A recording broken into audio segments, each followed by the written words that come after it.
जय हिंद साथियों, नमस्कार। आज हम लोग क्लास 12 हिंदी के दिगंत भाग 2 के गद्य खंड के संपूर्ण चैप्टर का ऑब्जेक्टिव देखने वाले हैं और ये आपके लिए टेस्ट के रूप में होगा। जो भी विद्यार्थी अभी इस वीडियो को देख रहे हैं उनके लिए बहुत ही हेल्पफुल साबित होने वाला है।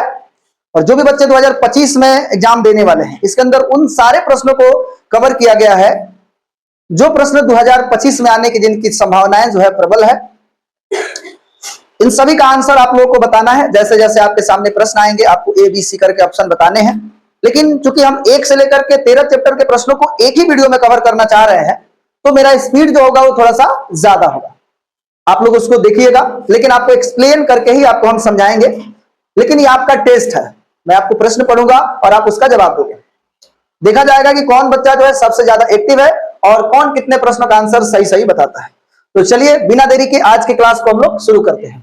चलिए अब लाइफ में नया चैप्टर शुरू हो चुका है। अब लाइफ में नया चैप्टर शुरू हो चुका है। सच में तूफान मचा देंगे। और सही बात है, तूफान मचा ही देंगे और आपको भी तूफान मचाना ही होगा और नए अपने जीवन में एक नए चैप्टर की शुरुआत करना ही होगा। और मैंने नए चैप्टर की शुरुआत कर दी है। तो चलिए इसी नए चैप्टर के साथ आज पहला चैप्टर हम लोग पहले स्टार्ट करते हैं। हम लोग बात करेंगे जो पहला चैप्टर है बातचीत, जिसके लेखक जो है वो कौन है भाई? बाल कृष्ण भट्ट। उनका एक तस्वीर लगा हुआ है और ये मेरा तस्वीर है, आप देख ही रहे हैं, ठीक है। इसमें से ही परीक्षा में आएगा 100%, मैं गारंटी ले रहा हूं। आप इसको देख लीजिए। इस वीडियो से एक भी प्रश्न जो हिंदी के होंगे, बुक का होगा, गद्य खंड से, वो बाहर का नहीं होगा। इसमें बहुत शालीनता से, बहुत बेहतरीन तरीका से इसको डिजाइन किया गया है। तो सभी प्रश्नों का आप आंसर जरूर बताएंगे। तो चलिए बिना देरी के हम लोग आज का जो पहला क्वेश्चन है उसके तरफ बढ़ते हैं। बाल कृष्ण भट्ट का जन्म कब हुआ था? भैया बाल कृष्ण भट्ट का जन्म कब हुआ था? आपके पास 4 ऑप्शन है, आपको दिख रहा है। आपको बताना है कि बाल कृष्ण भट्ट का जन्म कब हुआ था। सभी लोग कमेंट करके बताएंगे। अभी शुरुआत में थोड़ा सा स्लो है, लेकिन फास्ट। ऑप्शन हम नहीं पढ़ने वाले हैं, हम डायरेक्ट आंसर आपको बताएंगे। आपको आंसर बताना है कि क्या होगा भाई। तो उनका जन्म जो है वो कब हुआ था जी?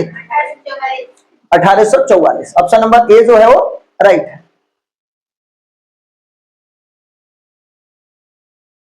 और हम लोग भी पहले बात कर रहे हैं कौन सा चैप्टर? बातचीत की, ठीक है, पहला चैप्टर। दूसरा प्रश्न है बाल कृष्ण भट्ट का निधन कब हुआ था? सारे लोग कमेंट करके बताएंगे बाल कृष्ण भट्ट का जो है निधन कब हुआ था। आपसे बताइए निधन कब हुआ था?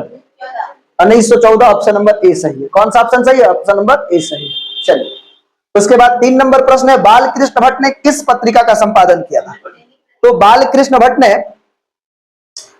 राजा भारतेंदु हरिश्चंद्र की प्रेरणा से हिंदी वर्णनिधि सभा की ओर से सन 1877 में हिंदी प्रदीप नामक मासिक पत्रिका को निकालना शुरू किया था और उसको 33 वर्षों तक निकाला था। तो क्या होगा भाई? तो हो जाएगा हिंदी प्रदीप। ऑप्शन नंबर ए। चलिए नूतन ब्रह्मचारी के लेखक कौन है? तो नूतन ब्रह्मचारी के लेखक कौन है भाई? बालकृष्ण भट्ट। ऑप्शन नंबर ए। उसके बाद है भाई रेल का विकट खेल के लेखक कौन है? तो रेल का विकट खेल के जो लेखक है वही है, कौन है भाई? बालकृष्ण भट्ट। ऑप्शन नंबर ए। तो आप ऐसा अंदाजा मत लगाओ कि सबका आंसर सर यही तो नहीं है, अभी तक तो यही चला है, ऐसा नहीं है। हम लोग आगे बढ़ते हैं और लास्ट में एक वीडियो बना करके आपको बताएंगे तुक्का लगाने का भी एक तरीका होता है, वैज्ञानिक तरीका होता है, साइंटिफिक मेथड होता है। उन सब चीजों के बारे में चर्चा करेंगे लास्ट में, जब एग्जाम नजदीक रहेगा तब। मनुष्य की ईश्वर द्वारा प्रदत्त शक्तियों में से एक है, तो भाई वाक शक्ति जो है वो एक है। ऑप्शन नंबर क्या हो जाएगा? Option number C. उसके बाद हम लोग बात कर रहे हैं रॉबिन्सन क्रूसो। तो यहाँ रॉबिन्सन क्रूसो होगा। रॉबिन्सन क्रूसो ने कितने वर्षों के बाद कितने वर्ष बाद लोगों के बीच आए थे? तो 16 वर्षों के बाद, और आए थे तो पहली बार फ्राइडे के मुख से एक बात सुनी थी। तो ऑप्शन नंबर क्या हो जाएगा? ए, 16 वर्ष। उसके बाद एडिसन के अनुसार असल बातचीत कितने लोगों के बीच हो सकती है? तो आपसे बताइए। तो 2 लोगों के बीच हो सकती है। कितने लोगों के बीच? आप सब आंसर कमेंट करके जरूर बताइए। आपके पास ऑप्शन है और उस ऑप्शन के अकॉर्डिंग थोड़ा सा मैं फास्ट बता रहा हूं क्योंकि 13 चैप्टर कवर करने हैं, तो वीडियो लॉन्ग ना हो जाए, इसका भी ध्यान रखा जाएगा, ठीक है। और टाइम और क्वालिटी के साथ कोई कंप्रोमाइज नहीं होगा। चलिए उसके बाद 9 नंबर जो प्रश्न है, करें कितने लोगों के बीच बातचीत को अंगूठी में नग के समान माना जाता है? तो ये 3 लोगों के बीच बातचीत को अंगूठे में नग के समान। आप सब भी कमेंट करते रहिए, आप मेरे से आगे भी कमेंट करिएगा, कोई दिक्कत नहीं है, ठीक है।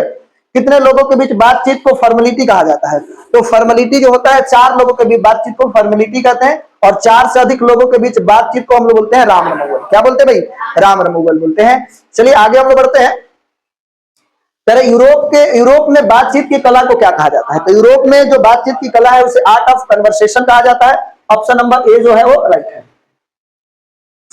उसके बाद काव्य कला प्रवीण गोष्ठी को क्या कहा जाता है? तो जो काव्य कला प्रवीण गोष्ठी होती है उसको सुहृदय गोष्ठी कहा जाता है। ऑप्शन नंबर ए जो है वो क्या है? राइट है। उसके बाद आधुनिक शुष्क पंडितों के बीच बातचीत को क्या कहा जाता है? तो उसको शास्त्रार्थ कहते हैं। आपको मैंने उसमें बताया था, अगर वो वीडियो आपने देख लिया होगा तो मेरे को नहीं लगता है कि किसी प्रकार का इसमें कोई दिक्कत होने वाला है। सारे प्रश्न जो है उसी से कवर किए गए हैं और साथ ही साथ जो गेस क्वेश्चन है क्वेश्चन बैंक का है और जो आगामी परीक्षा यानी 2025 में पूछने वाली जिनकी प्रबल संभावनाएं हैं उन सबको कवर किया गया। तो इसका ऑप्शन क्या हो जाएगा? ऑप्शन नंबर ए शास्त्रार्थ। 25 वर्ष से ऊपर वाले की बातचीत कैसी होती है? तो 25 वर्ष से ऊपर वाले लोगों की जो बात होती है सार गर्भित होती है, उनकी बातों में कुछ ना कुछ रहस्य छुपा होता है। ठीक है, तो ऑप्शन नंबर ए हो जाएगा। आगे बढ़ते हैं। 25 वर्ष से नीचे के लोगों की बातचीत कैसी होती है? तो दिल बहलाव होता है, मौज मस्ती वो लोग बात करते हैं। ठीक है, उसके बाद क्या भाई, हमारी भीतरी मनोवृत्ति क्या दिखाती है? तो नए नए रंग दिखाती है, प्रति क्षण प्रति पल जो है नए नए रंग दिखाती है। ऑप्शन नंबर ए, ऑप्शन नंबर ए।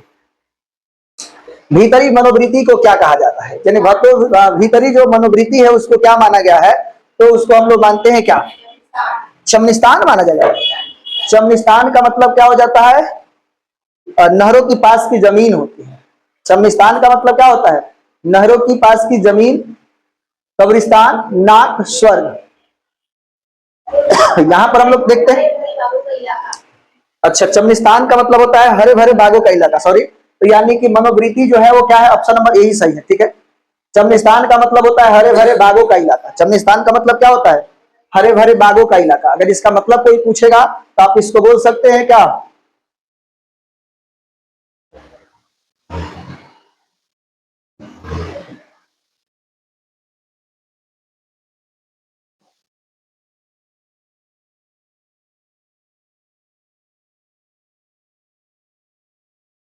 हरे भरे बागों का इलाका है। ओके, उसके बाद नेक्स्ट जो प्रश्न है वो क्या है भाई? जिह्वा को क्या माना गया है? तो कतरनी माना गया है। वो क्या होती है? प्रचंड रूप से चलती रहती है और यही तो हमारे दुश्मनी का कारण भी है। यही किसी व्यक्ति को दुश्मन बना देती है। तरह क्रोध को क्या माना गया है? तो क्रोध को शत्रु माना गया है। क्रोध को क्या माना गया है जी? शत्रु माना गया है। ऑप्शन नंबर ए। उसके बाद क्या भाई, क्रोधिक को काबू में करने के लिए किसे काबू करना होगा? तो जिह्वा को काबू करना होगा। किसको काबू करना होगा? जिह्वा को काबू करना होगा। Okay, sorry. नेक्स्ट प्रश्न जो है वो क्या है? भाषण में किसका मौका नहीं रहता है? तो नाज रहता है। तो भाषण में किसका मौका रहता है? नाज नखरा जाहिर करने का जो है भाषण में मौका रहता है। ठीक है, लेकिन बातचीत में नहीं रहता। बातचीत करोगे तो नाज नखरा जाहिर करके थोड़े करोगे। बाल कृष्ण भट्ट का जन्म कहां हुआ था? तो इलाहाबाद, उत्तर प्रदेश। ऑप्शन नंबर ए सही है। उसके बाद कह रहे हैं कि बातचीत पाठ गद्य की कौन सी विद्या? तो बातचीत क्या है भाई? तो बातचीत जो है वो निबंध है। अब लोग आगे आ जाइए थोड़ा सा। बातचीत जो है वो निबंध है। ऑप्शन नंबर ए सही है। नेक्स्ट हम लोग बात करते हैं मनुष्य के रूप में, मनुष्य के रूप का साक्षात्कार कब होता है? जब वो बोलता है। मनुष्य के बोलने से ही मनुष्य का असली रूप का साक्षात्कार होता है। ऑप्शन नंबर ए। उसके बाद बोलने से मनुष्य के रूप का साक्षात्कार होता है, यह कथन किसका है? तो बोलने से बॉबा, मैंने क्या बोला था? बॉबा। बोलने से कहेगा तो Ben Johnson. Option number B हो जाएगा। राइट। उसके बाद क्या है?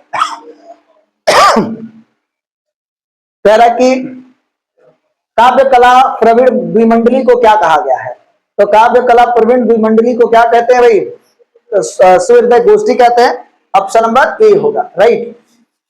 उसके बाद रबिन्सन क्रूसो ने पहली बार किसके मुख से बात सुनी थी? तो रबिन्सन क्रूसो ने सबसे पहले बात सुनी थी 16 वर्षों के बाद फ्राइडे के मुख से।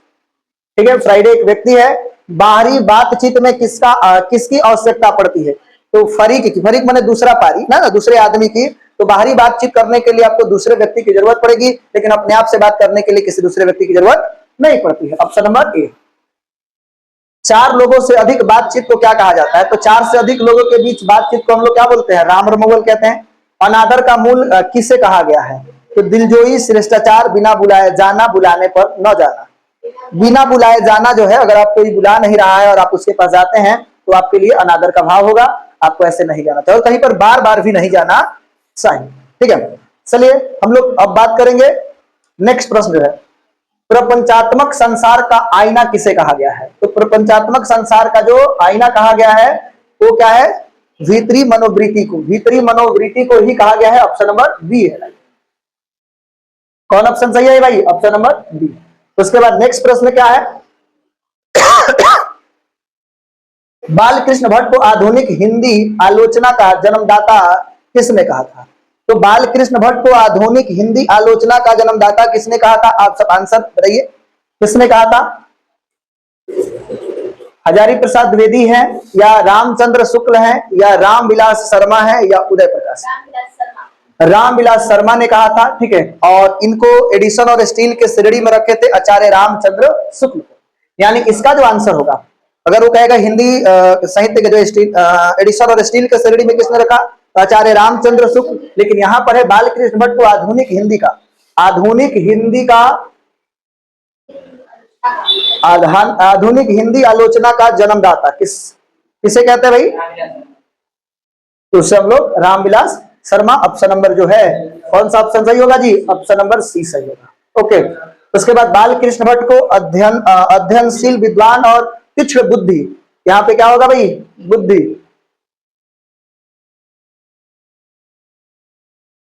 तीक्ष्ण बुद्धि का आलोचन किसने कहा? यही रामविलास शर्मा थे। ऑप्शन नंबर बी सही होगा। तो उसके बाद आचार्य रामचंद्र शुक्ल ने बालकृष्ण भट्ट को अंग्रेजी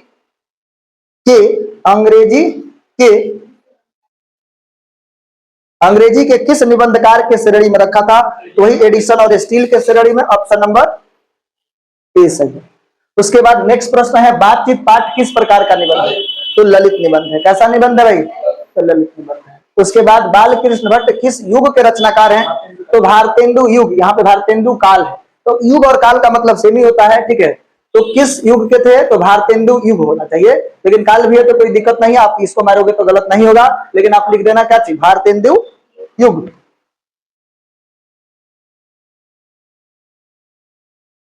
भारतेंदु युग।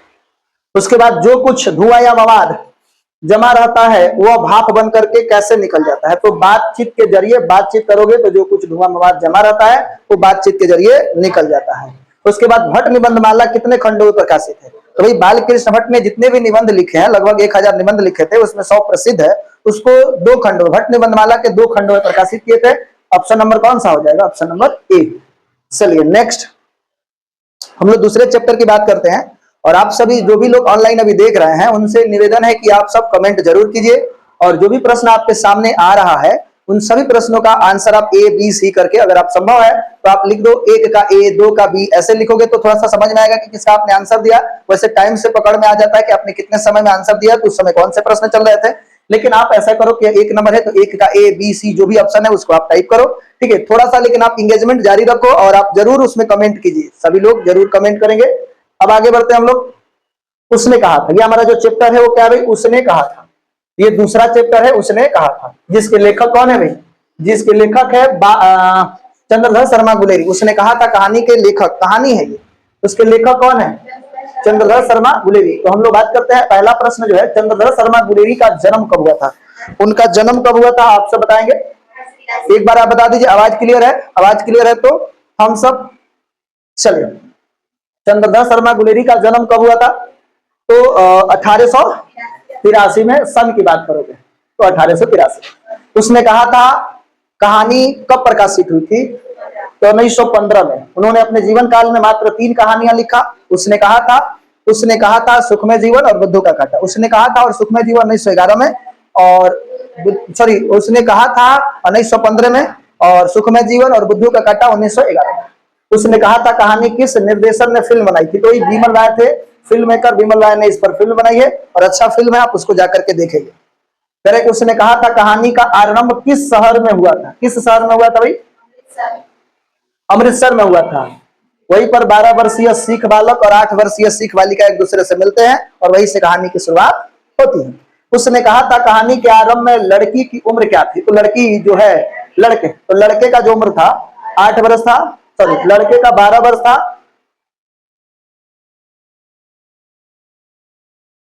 लड़के का जो है वो कितना वर्ष है भाई? तो लड़के का जो है वो 12 वर्ष और लड़की का जो है वो 8 वर्ष। तो यहाँ लड़के का पूछा है तो क्या होगा? 12 वर्ष होगा, क्योंकि लड़का 12 वर्ष का और लड़की 8 वर्ष की। नेक्स्ट प्रश्न उसने कहा था कहानी में लड़की की उम्र क्या थी? तो लड़की की उम्र 8 वर्ष थी और लड़के का उम्र 12 वर्ष। उसने था कहानी का दूसरा भाग कितने वर्षों बाद के अंतराल में? 25 वर्षों के बाद। उसमें दिखाया गया है 25 वर्षों बाद। ऑप्शन नंबर ए सही है। उसने कहा था कहानी में किस महायुद्ध का वर्णन किया गया है? तो द्वितीय विश्व युद्ध का, जो 1914 से लेकर के 1918 तक चला था, उसी युद्ध के बारे में है। और उस युद्ध में जर्मनी एक तरफ था और फ्रांस और इंग्लैंड एक तरफ से लड़ रहे थे। तो इस पर भी मैं एक शॉर्ट वीडियो बनाया हूं, आप उसको जाकर के देख सकते हैं। और उसमें बहुत सारे बातों को क्लियर किया गया है कि उसने कहा था कहानी में कीरत सिंह कौन है? तो बहुत सारे जो हमारे शिक्षक साथी हैं उसको बताया है कि भतीजा है, लेकिन मैं आपको बताऊं कि कीरत सिंह जो है लैना सिंह का भतीजा नहीं है, भाई है। तो आपको थोड़ा सा पचेगा नहीं, लेकिन आप जाकर के देखना, इस फिल्म में देखोगे तो विमल राय ने इस फिल्म में कीरत सिंह को भाई दिखाया है। और इस बुक में मैंने वहां पर उसका कटिंग लगाया है, आपके बुक में ही लिखा है कि भाई कीरत सिंह, और उन्हीं के गोद में ये मरना भी चाहते थे, लेकिन मरे किन के गोद में? वजीरा सिंह थे। वो आप जाकर के देखो, उस वीडियो को इस चैनल पर मिल जाएगा। अब बताइए, उसने कहा था कहानी में किस महायुद्ध का है? तो द्वितीय महायुद्ध। कौन सा भाई? सेकेंड वर्ल्ड वार की है। उसने कहा था में उसने शब्द का प्रयोग किसके लिए किया गया है? तो सूबेदार ने, जो 8 वर्षीय बालिका थी, जो बाद में सूबेदार हजारा सिंह की पत्नी बनती है, और उसको संबोधित किया जा रहा है सूबेदारनी के नाम से। ठीक है, ऑप्शन नंबर ए। आगे बढ़ते हैं हम लोग, थोड़ा सा फास्ट स्पीड बढ़ाते हैं। अमृतसर के बाजार में लड़के और लड़की किसके यहाँ रहते थे? तो अपने मामा के यहाँ रहते हैं। तो भैया नाना और मामा, यहाँ पे कंफ्यूजन वाला ऑप्शन दे दिया है। भाई मामा कहाँ रहते होंगे? नाना की यहाँ ना जी। चाहे हो सकता है कि मामा अलग रहते हो, लेकिन मामा का जिक्र किया गया है तो आप इसमें मामा ही मारोगे। ठीक है, कहाँ पे है? तो मामा, ऑप्शन नंबर। नेक्स्ट जो है, अमृतसर के बाजार में लड़के कहाँ रहता था? तो भाई मांगरे माझे में, स्टेशन के नजदीक, बस स्टॉप के नजदीक, और पेशेवर रोड में। तो यहां पे तो माझे का जिक्र है, ठीक है, स्टेशन के नजदीक, बस स्टॉप के नजदीक, पेशेवर रोड में। कहां पे है भाई? तो इसका जो आंसर होगा, आई थिंक उसमें तो माझे का जिक्र है। इसका जिक्र है माझे का, माझे का जिक्र है, लेकिन माझे उसका घर होता है। कहां घर होता है भाई? माझे में। अब तुम लोग को मारेंगे, दरवाजा तोड़ के चल जाएगा उधर। तुमको बैठाया गया, कहला बैठाया गया है? तुम लोग को यहाँ पढ़ने के लिए बैठाया गया है, तो तुम लोग उधर देख रहा है, करता है। चलिए, तो इसमें जो है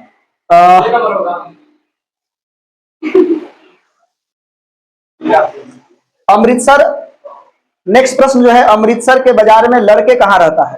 तो उसमें आपको जिक्र किया गया है कि लड़की जब पूछती है कि तुम्हारा घर कहाँ है, तो वहां पे जिक्र किया गया है माझे में। तो इसका ऑप्शन माझे में ही होगा। ठीक है, ऑप्शन नंबर ए। चलिए, लहना सिंह बड़ा होकर के किस नंबर का जमादार बनता है? तो सिख राइफल 77 जो है सिख राइफल का जमादार बनता है। ऑप्शन नंबर ए जो है वो राइट। उसके बाद सूबेदार का नाम क्या था? तो सूबेदार जो थे उसका नाम हजारा सिंह था। क्या था भैया? हजारा सिंह था। क्या था? हजारा सिंह। ओके, उसके बाद बात करते हैं सूबेदार के बेटे का क्या नाम था? सूबेदार के बेटे का जो नाम था वो बोधा सिंह था। कौन था भैया? बोधा सिंह था। उसके बाद उसने कहा था कहानी कितने खंडों में है? उसने कहा था कहानी जो है 5 भागों में बटी है, जिसमें 3 भागों में युद्ध का वर्णन है। तो पूरा कहानी कितने भागों में बटी है? तो 5। लहना सिंह किसके विरुद्ध लड़ रहा था? तो जर्मनी के विरुद्ध। किसके विरुद्ध लड़ रहा था? जर्मनी के विरुद्ध। लहना सिंह कितने दिनों की छुट्टी पर घर आया था? तो जब युद्ध चल रहा था तो जमीन के पैरवी के लिए कितने दिन की छुट्टी पर आया? 8 दिन की छुट्टी पर। लेकिन उनको बीच में ही जाना पड़ जाता है, क्योंकि बीच में लड़ाई शुरू हो जाती है, लाम शुरू हो जाता है। तो ऑप्शन नंबर कौन सा होगा जी? ऑप्शन नंबर जो होगा वो ए होगा, 8 दिन। उसके बाद नेक्स्ट, लहना सिंह क्यों घर आया था? तो मुकदमे की पैरवी करने के लिए, इलाज कराने के लिए, घर बनाने के लिए, पेड़ लगाने के लिए। मुकदमे की पैरवी, पेड़ तो पहले ही लगा दिया था, जब कीरत सिंह का जन्म हुआ था तभी पेड़ लगाया गया था। ठीक है, आम का पेड़ था। पूछ सकता है कि कौन सा पेड़ लगाया था भाई? तो आम का पेड़ था। कीरत सिंह लहना सिंह का कौन था? तो कीरत सिंह लहना सिंह का जो है वो भाई है। बहुत बार जो है भतीजा दिया गया है, जो कि गलत है। आपको मैंने बताया, एक शॉर्ट वीडियो मैंने बनाया है, उसमें प्रूफ के साथ आप जाकर के उसको देखिए। चलिए, बिमल राय ने जो फिल्म बनाई है उसमें भी इसको भाई ही शो किए हैं कि कीरत सिंह लहना सिंह का भाई है। ठीक है, चलिए आगे हम लोग बढ़ते हैं। सूबेदार का गांव कहाँ था? सूबेदार का गांव जो है लहना सिंह के रास्ते में, बिल्कुल, तभी तो उसके साथ में जब युद्ध पर जाना था तो उसी के साथ में गए थे, तो लहना सिंह के रास्ते में। ऑप्शन नंबर ए सही है। उसके बाद युद्ध में कितने जर्मन घायल हुए या मारे गए? युद्ध में कितने जर्मन घायल हुए या मारे गए? ये थोड़ा सा अंदर के क्वेश्चन है। इसमें जो है 63 कितने है भाई? 63। ओके, युद्ध में कितने सिख मारे गए? युद्ध में कितने सिख मारे गए भाई? युद्ध में जो है वो 15 सिख मारे गए हैं। ठीक है, तो उसके बाद दंतो वीड़ो उपदेशाचार्य किसका कथन है? दंतो वीड़ो उपदेशाचार्य किसका कथन है? बाणभट्ट, भास, दंडी और कालिदास। किनका है भाई? तो बाणभट्ट का है। ठीक है, किनका है भाई? बाणभट्ट। ठीक है, उसके बाद देखो, जर्मन वाले वेद पढ़ करके क्या जान गए? जर्मन वाले वेद पढ़ करके विमान उड़ाना जान गए। कौन क्या जान गए भाई? जर्मन वाले वेद पढ़ करके विमान उड़ाना जान गए। ठीक है, अब देखो नेक्स्ट प्रश्न है, डाक बाबू का नाम क्या था? तो डाक बाबू का नाम क्या था? पलटू राम। डाक बाबू का क्या नाम था? पूरी कहानी को पढ़ोगे तो उसके अंदर है, ये पूरे बुक के अंदर से क्वेश्चन है। ठीक है, तो कौन है भाई? पंडू राम। उसने कहा था, कहानी पर किस बड़े समीक्षक की समीक्षा पाठ्य पुस्तक में प्रस्तुत की गई है? रामचंद्र शुक्ल। और आचार्य रामचंद्र शुक्ल ने ही बाल आचार्य रामचंद्र शुक्ल ने ही बालकृष्ण भट्ट को, देखिएगा ध्यान से, बालकृष्ण भट्ट को हिंदी के एडिशन और स्टील के सेरेडी में रखा है। लेकिन उसने कहा था, कहानी पर किस बड़े समीक्षक की समीक्षा पुस्तक में प्रस्तुत की गई है? तो आचार्य रामचंद्र शुक्ल। ओके, तो उसके बाद नेक्स्ट है, वैष्णवी से टकराकर लड़के ने कौन सी उपाधि पाई? तो अंधे हो क्या, यानी वो कहती है वैष्णवी अंधे हो क्या, तो अंधे की उपाधि पाई। उसके बाद निमोनिया से मरने वाले का क्या नहीं बनता है? क्या नहीं मिलता है? तो मुरब्बे। मुरब्बे का मतलब मुरब्बा खाए वाला नहीं। मुरब्बे का मतलब क्या होता है? मुरब्बे का मतलब क्या होता है? आप लोग को पता नहीं है मुरब्बे? मुरब्बे का अर्थ क्या होता है? आप सब कमेंट करके बताइए। नहरों के पास की जमीन होती है। मुरब्बे का मतलब खाने वाला मुरब्बा नहीं है, नहरों के पास की जमीन होती है। ठीक है, और मेरे को पता नहीं क्यों गुस्सा आ रहा है, बहुत गुस्सा आ रहा है। मुरब्बे, मुरब्बे का मतलब नहर के पास वाली जमीन। मैंने कहा है, अगर आपको सफल होना है तो one time one work, one time one work, इस फॉर्मूला को अप्लाई कीजिए, तब जाकर के सफल होइएगा। दूसरे समय दूसरा काम कर रहे हैं तो फुल कंसंट्रेशन के साथ उस काम को कीजिए। इस समय जब बैठे हैं तो अब दो जगह पे, कहा भी गया है, दो नाव पर चलने वाले का क्या हाल होता है, आप समझ ही रहे हैं। ठीक है, लेकिन जब वन टाइम वन वर्क की बात हो तो आप एक काम को अगर एक समय करेंगे तो उस पर आप अपने पूरे एनर्जी को लगाएंगे, उस चीज को समझेंगे। ठीक है, तो दो जगह ध्यान न दे। और आप सबसे निवेदन है कि आप सब कमेंट करते रहें। लैना सिंह के लड़ाई स्थल से कितनी दूर पर दूसरे खाई वाले सैनिक थे? 3 मील।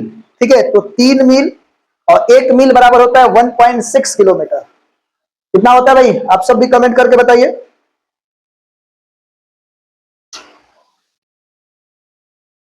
एक मील जो होता है, 1 मील बराबर 1.6 किलोमीटर। कितना होता है? 1.6 किलोमीटर। तो दूसरे सैनिक जो थे वो कितने मील दूर थे भाई? तो 3 मील दूर थे। ओके, अब देखो नेक्स्ट जो है वो क्या है भाई? कि सूबेदारनी के बेटे थे। तो सूबेदारनी के कितने बेटे थे? एक ही बेटा था जिनका नाम बोधा सिंह था। आप सब कमेंट करके बताइए, सूबेदारनी के जो बेटा थे, यानी कि सूबेदार का जो बेटा थे, उनका नाम क्या था? तो बोधा सिंह था। ठीक है, वो भी सैनिक में अपने पिताजी के साथ में थे। उसके बाद सूबेदारनी का बेटा कितने दिनों से फौज में नौकरी कर रहा था? तो 1 ही वर्ष हुआ था, अभी फिलहाल में ही उसकी भर्ती हुई थी, तो 1 वर्ष से। ऑप्शन नंबर, इसका जो आंसर होगा 1 वर्ष होगा। ओके, आगे बढ़ते हैं।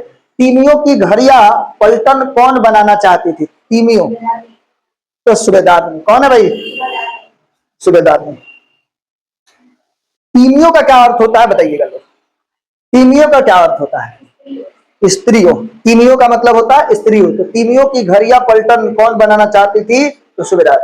कितने जर्मन खाई में घुसे थे? कितने जर्मन जो है वो खाई में घुसे थे? 70 जर्मन जो है वो खाई में घुसे थे। ऑप्शन नंबर जो है क्या है? ऑप्शन नंबर डी, 70 जर्मन जो है वो खाई में घुसे थे।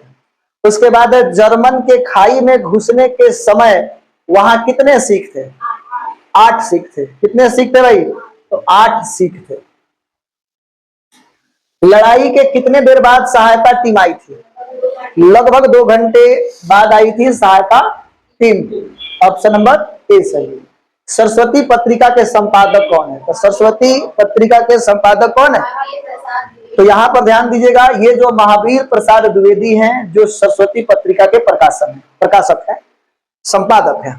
ठीक है, अब चलिए नेक्स्ट चैप्टर जो है उसकी बात करते हैं, वो चैप्टर नंबर 3 संपूर्ण क्रांति। जयप्रकाश नारायण ने 5 जून 1974 को पटना के गांधी मैदान में छात्र आंदोलन को संबोधित करने वाला एक भाषण दिया था और उसी में उन्होंने संपूर्ण क्रांति का नारा दिया था। उसी का ये अंश पढ़ने वाले हैं। और ये संपूर्ण क्रांति क्या है, कौन सी विद्या है? तो भाषण है। ठीक है, और इसमें जो प्रश्न है बड़ी इंपॉर्टेंट है, थोड़ा सा इसमें प्रश्नों की जो संख्या है वो कम। खुद को इतना निखारिए कि लोग सवाल करने लगे कि आखिर किया कैसे। आप कुछ ऐसा करो कि लोग सवाल करें, लोग आपसे माने होता है ना कि सलाह लेने लगे। अभी तो आप दूसरे से सलाह ले रहे हैं, लेकिन आप कुछ ऐसा कीजिए कि लोग आपसे सलाह ले और लोग आपके बारे में ये चर्चा करने लगे कि आखिर इसको तो मैं बचपन से जानता हूं, ये कैसे कर लिया। ठीक है, चलिए हम लोग पहला प्रश्न जो देखते हैं वो क्या भाई, संपूर्ण क्रांति का। जयप्रकाश बाबू का जन्म कब और कहां हुआ था? तो जयप्रकाश बाबू का जो जन्म है वो सिताब दियारा में हुआ था 11 अक्टूबर 1902 को। ऑप्शन नंबर ए सही है। क्या भाई, आप सब भी आंसर कमेंट कीजिए, आपको तो पूरा लिखना नहीं है। 1 का ए, 2 का बी, 3 का सी, इसी तरीका से कमेंट करना है, सारे का कमेंट कीजिए। ठीक है, जयप्रकाश बाबू प्रसिद्ध हुए तो किस नाम से प्रसिद्ध हो पाई? लोकनायक। Option number B. उसके बाद जयप्रकाश बापू के माता पिता का नाम क्या था? बापू यानी बाबू बोल सकते हैं, जयप्रकाश बाबू। तो फूल रानी माता का नाम था और हर्षुल दयाल जो है उनके पिता का नाम था। ऑप्शन नंबर ए जो है वो राइट है। ऑप्शन नंबर ए जो है वो क्या है? राइट है। उसके बाद जयप्रकाश बापू कांग्रेस में कब शामिल हुए थे? 1929 में शामिल हुए थे। ऑप्शन नंबर ए जो है वो क्या है? राइट है। चलिए उसके बाद नेक्स्ट प्रश्न है, जयप्रकाश बापू सर्वोदय आंदोलन में कब जुड़े? 1954 में। ऑप्शन नंबर ए। कब जुड़े भाई? 1954। ऑप्शन नंबर ए। तो उसके बाद जयप्रकाश बापू की जयप्रकाश बाबू की पत्नी का क्या नाम था? तो प्रभावती। ऑप्शन नंबर ए जो है वो राइट है। उसके बाद जयप्रकाश बाबू पटना साइंस कॉलेज के छात्र कब थे?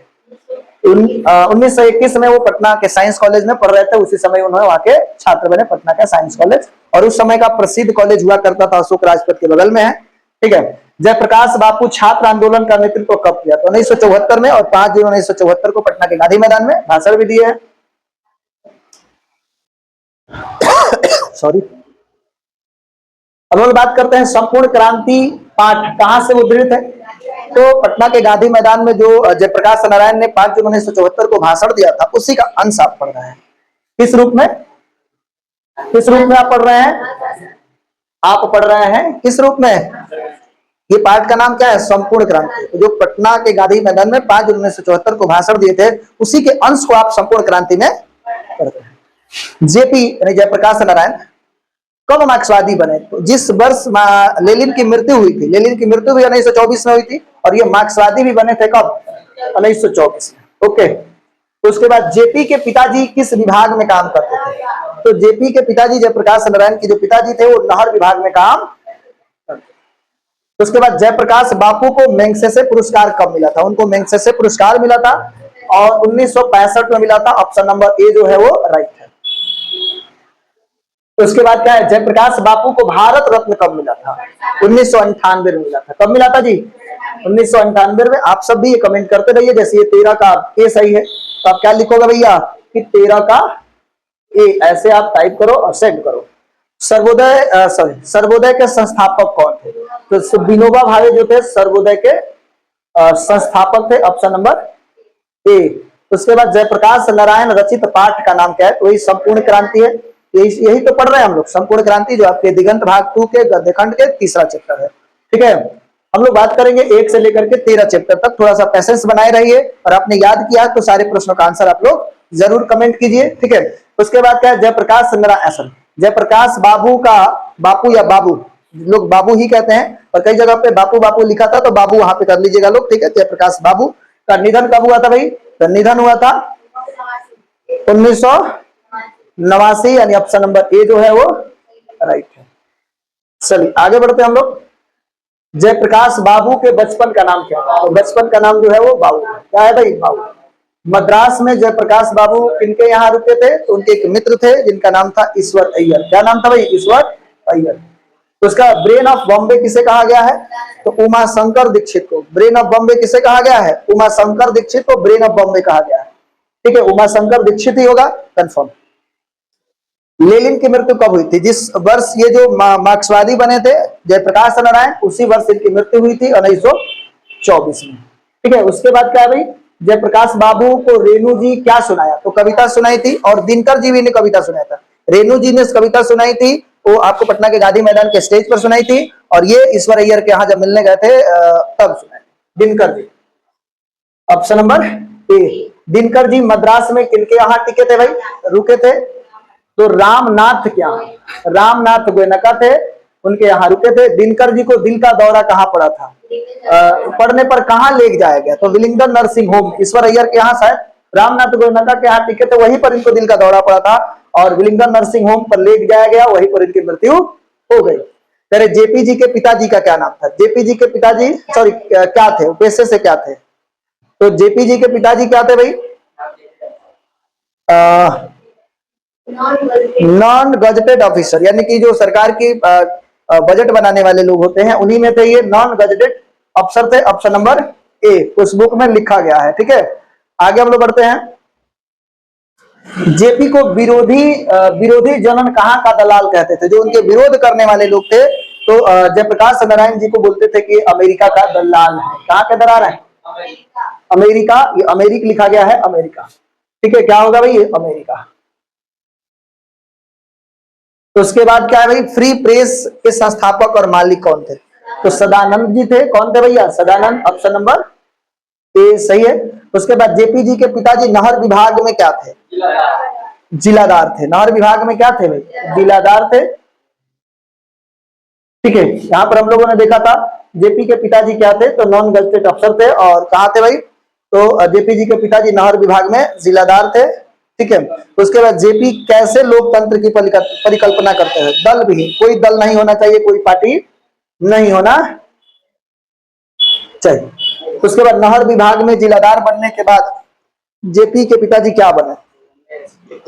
Revenue assistant. ऑप्शन नंबर ए होगा। उसके बाद दल विहीन लोकतंत्र किसके मूल उद्देश्यों में था? तो वो थे हमारे पास मार्क्सवाद और लेनिनवाद, और यही चाहते थे हमारे जयप्रकाश नारायण जी भी यही चाहते थे, ठीक है। तो जो भी बच्चे 2025 वाले हैं, थोड़ा सा पैसेंस के साथ इसको देख लेंगे, और इसमें दिए गए सारे प्रश्न वेरी वेरी इंपॉर्टेंट है, तो इन सब प्रश्नों को आपको याद कर लेना चाहिए, ठीक है।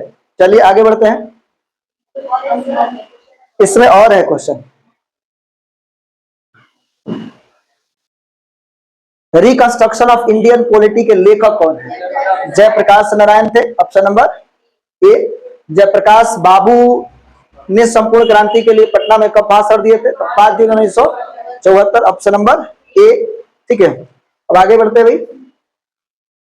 तो जेपी का संपूर्ण भाषण किस पुस्तक में है? जन मुक्ति। तो पूरा भाषण जन मुक्ति में है। किस पुस्तक में है? तो यहां पर हम आपको बता देते हैं कि जयप्रकाश नारायण ने जो 5 जून 1974 को भाषण दिया था, उस पूरे भाषण को लिखा गया है जन मुक्ति, और उसी के अंश को हम लोग के चैप्टर में किसके अंदर लिखा गया? संपूर्ण क्रांति के अंतर्गत लिखा है। जेपी अध्ययन के लिए अमेरिका कब गए थे?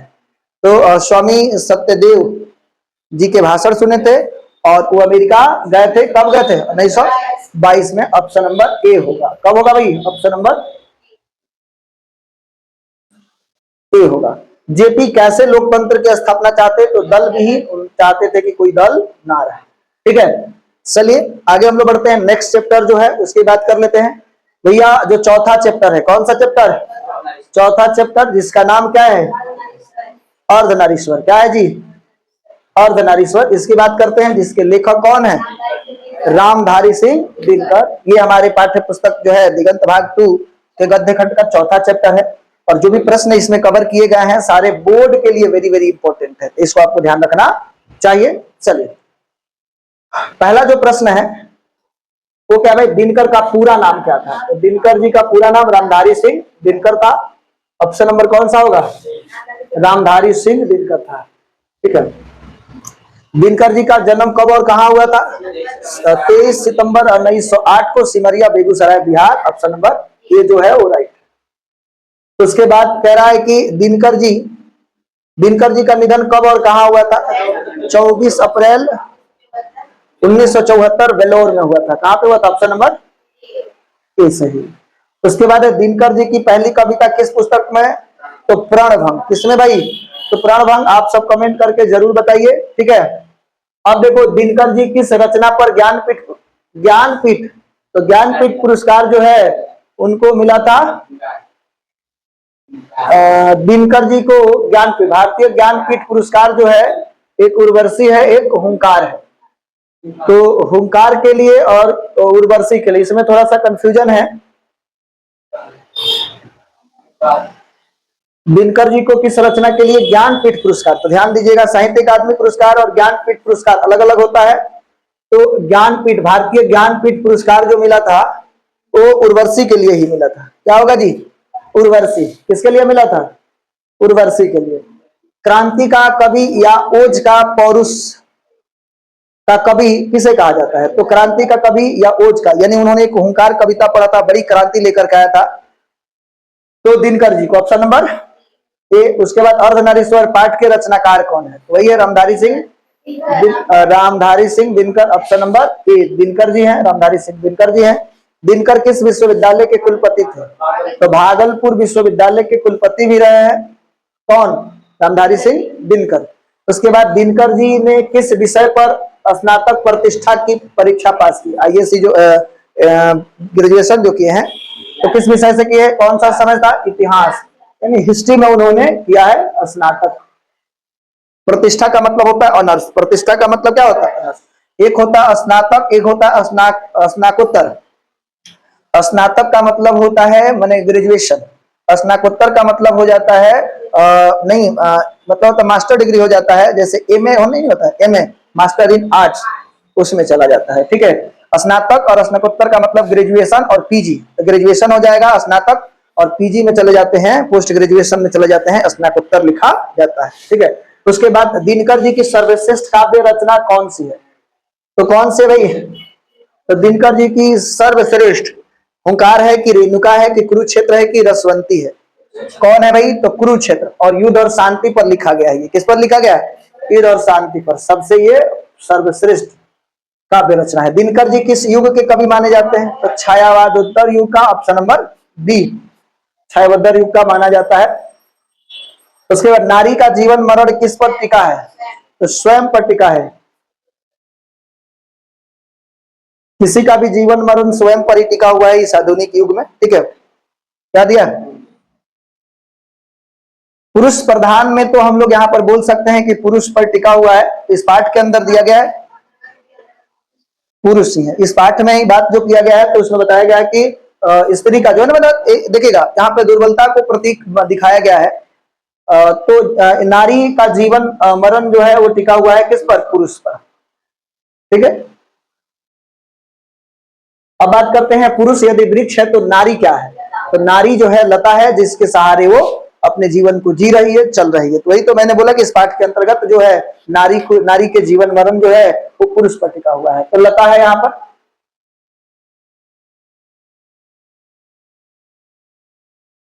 तो उसके बाद नेक्स्ट प्रश्न है, प्रेमचंद्र के अनुसार पुरुष में नारी का गुण आने से वह क्या बन जाता है? तो भैया वही तो प्रेमचंद्र जी ने कहा था कि पुरुष जब नारी का गुण लेता है तो देवता बन जाता है, लेकिन नारी जब नर के गुण लेती है तो वो राक्षसी बन जाती है। तो क्या हो जाएगा? Option number B. नारी की प्रधानता कब शुरू हुई? जब कृषि का विकास हुआ। किसका विकास हुआ? कृषि का विकास हुआ। ऑप्शन नंबर ए। तरह की पत्नी को किस दृष्टि से देखती है? जिस दृष्टि से लता वृक्ष को देखती है। पत्नी जो है पति को किस दृष्टि से देखती है? जिस तरीका से जो लता है वो वृक्ष को देखती है। सही है, सही है। नर यदि नदी का प्रवाह है तो नारी क्या है? लहर है। नर यदि नदी का प्रवाह है तो नारी क्या है? तो लहर। अर्धनारीश्वर किसे कहा जाता है? तो अर्धनारीश्वर शंकर और पार्वती का कल्पित रूप है, तो शंकर, क्योंकि शंकर जी जो है उस अपने दोनों गुण को प्रदर्शित करते हैं। अर्धनारीश्वर किसका समन्वय होता है? तो पुरुष और स्त्री दोनों। ऑप्शन नंबर जो सी है वो राइट है, क्योंकि इसमें ही है दोनों, ने इसके उपरोक्त दोनों ऊपर जो दिया गया है वो दोनों। सम्यता का पहला सोपान, तो सम्यता नहीं होगा, सभ्यता होगा। सभ्यता का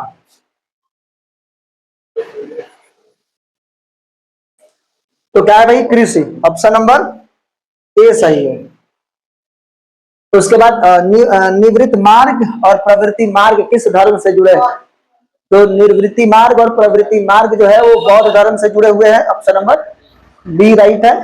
पति यदि विचार है, पति यदि विचार है तो पत्नी क्या है? भावना। नहीं, पत्नी कौन है? भावना। अर्धनारीश्वर में किसका कल्पित रूप है? शंकर और पार्वती का। सब आप लोग भी कमेंट करते रहिए, ठीक है।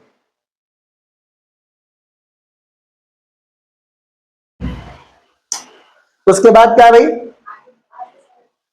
कहां चले आए हम? पुरुष यदि दिन का तेज धूप है तो नारी क्या है?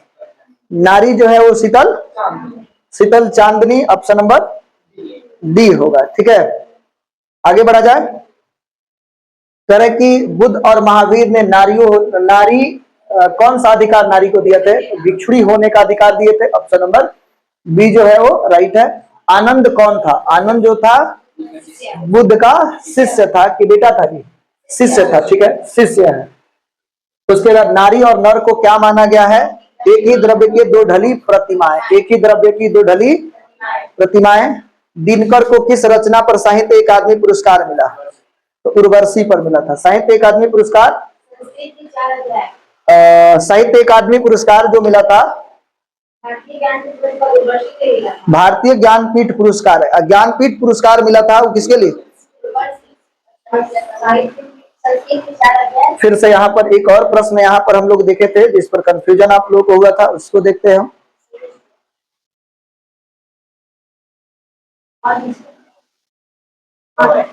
ज्ञानपीठ पुरस्कार, तो ज्ञानपीठ पुरस्कार माने भारतीय ज्ञानपीठ पुरस्कार। तो भारतीय ज्ञानपीठ पुरस्कार जो है यही पर हम क्लियर करते हैं, ध्यान दीजिएगा। अगर भारतीय ज्ञानपीठ पुरस्कार कहेगा तो भारतीय ज्ञानपीठ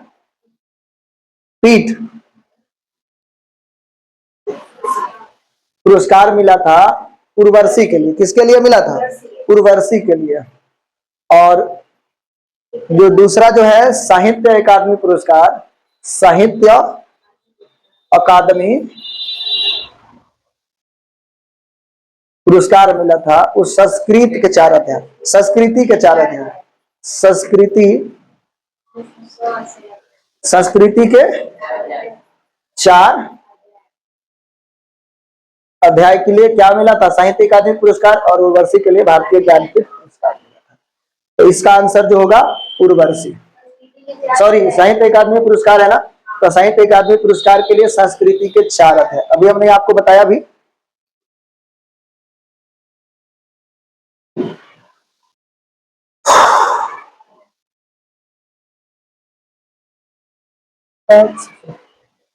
चलिए अब देखते हैं, हम लोग बात करते हैं कि भैया भारत चीन युद्ध के क्रम में दिनकर ने कौन सी रचना रची थी?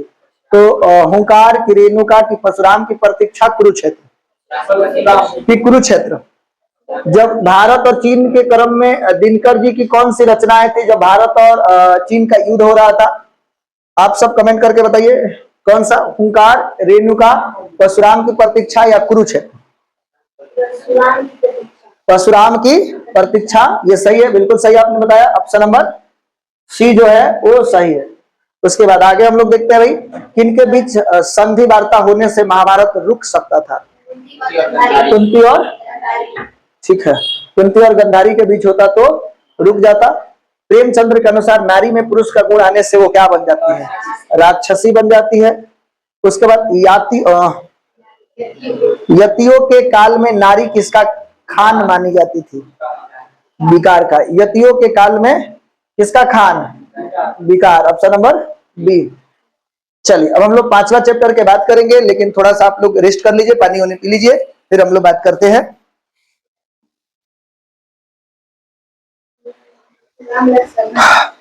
चलिए हम लोग अब आगे बात करेंगे। तो ये रोज चैप्टर है और इसके जो लेखक है वो कौन है भाई, सच्चिदानंद हीरानंद वात्स्यायन अज्ञ, जिनको प्रेम से हम लोग अज्ञ जी बोल सकते हैं, शॉर्टकट में बोला भी जाता है अज्ञ जी, ठीक है। उनकी तस्वीर है और इसके जो वीडियाई प्रश्न है उसको कवर किया गया है, लोग देखते हैं। पहला जो है रोज कहानी पहले किस नाम से प्रकाशित था, तो पहले ये जो रोज जो है वो गैंग्रीन नाम से प्रकाशित था। किसके नाम से भाई, gangrene, option number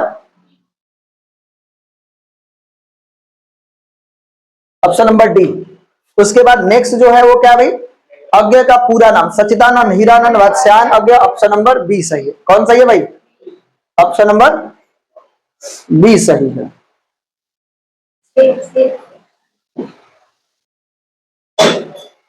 option number B. तो उसके बाद अज्ञ अधिक लोकप्रिय किस रूप में हुए, लेखक की राजनेता या कवि। कवि के रूप में अज्ञ जी जो है सच्चिदानंद हीरानंद वात्स्यायन अज्ञ कवि के रूप में ज्यादातर प्रसिद्ध हो। अज्ञ का जन्म कब हुआ था, 1911 ईस्वी में अज्ञ जी का जन्म हुआ था। तो उसके बाद क्या है, शेखर एक जीवनी के लेखक का नाम क्या है, तो शेखर एक जीवनी जो है वो अज्ञ जी हैं। कौन है भाई, अज्ञ जी हैं, सच्चिदानंद हीरानंद वात्स्यायन अज्ञ। लेखक कितनों वर्ष बाद मालती से मिलने जाते हैं, तो 4 वर्ष 18 मील पैदल चल के जाते हैं। तो प्रश्न पूछ सकता है कितने मील पैदल, 18 मील। रोज कहानी के नायिका कौन है, तो मालती है। रोज कहानी के नायिका कौन है, मालती है। मालती के पति का क्या नाम है, मालती के पति का नाम महेश्वर है, माहेश्वर, ऑप्शन नंबर सी। बढ़ा जाए आगे, कह रहा है महेश्वर क्या है, महेश्वर क्या है, तो डॉक्टर है, डॉक्टरी पेशा से जुड़े हैं, ठीक है, सरकारी डॉक्टर है। महेश्वर प्राय किस बीमारी का इलाज करते हैं, गैंग्रीन। गैंग्रीन एक बीमारी है जो काटा उटा हल जाता है, गांव देहात में हम लोग गोरखुल कहते हैं। महेश्वर कौन सा फल लाया था, तो आम लेकर के आए थे, आम पेपर में लपेट करके लाए थे और उसी पेपर को पढ़ रही थी कौन, मालती।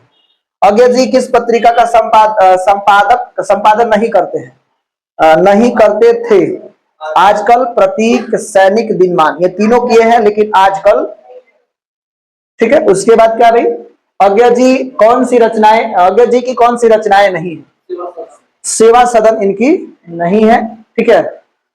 मालती के बेटे का क्या नाम है, तो मालती का बेटे का नाम जो है वो टीटी है और ये इसका काम है रोता है और सोता है। महेश्वर डिस्पेंसरी से कितने बजे खाना खाने के लिए आते हैं, 2:30 बजे आते हैं। कितना बजे आते हैं, 2:30 बजे, 2:30 तब तक मालती बिना खाए पिए रहती है। मालती, तो यहाँ पे बजे होगा, कोई दिक्कत नहीं है।